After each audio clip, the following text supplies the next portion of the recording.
ನಮಸ್ಕಾರ ಸ್ನೇಹಿತರೆ, ಇವತ್ತು ರಾಮನವಮಿ ಇರೋದ್ರಿಂದ ಸಿಂಪಲ್ ಆಗಿರೋ ಒಂದು ಕೋಸಂಬರಿ ಮತ್ತು ಬೆಲ್ಲದ ಪಾನಕನ ಮಾಡಿ ತೋರಿಸ್ತಾ ಇದ್ದೀನಿ. ಬೆಲ್ಲದ ಪಾನಕಕ್ಕೆ ಒಂದು ಅರ್ಧ ಕುಡಿಕೆಯಷ್ಟು ಬೆಲ್ಲನ ಪುಡಿ ಮಾಡಿ ಹಾಕಿ ಒಂದು ಅರ್ಧ ಗಂಟೆ ಮುಂಚೆ ಕರಗೋಕ್ಕೆ ಅಂತೇಳಿ ಇಟ್ಟಿದ್ದೆ.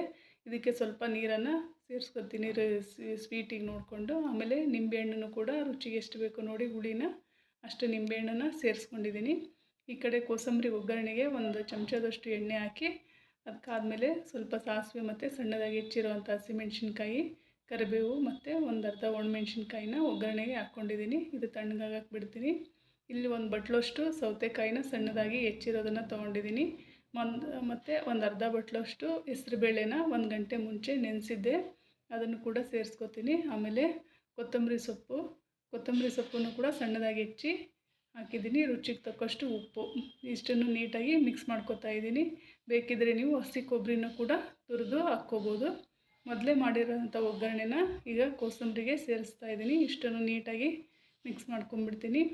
ಇವಾಗ ನಾವು ಮೊದಲೇ ಪಾನಕನ ಮಾಡಿಟ್ಟಿದ್ವಲ್ಲ, ಅದು ಕೂಡ ರೆಡಿಯಾಗಿದೆ ನೋಡಿ. ಬೆಲ್ಲ ಎಲ್ಲ ಕರಗಿದೆ.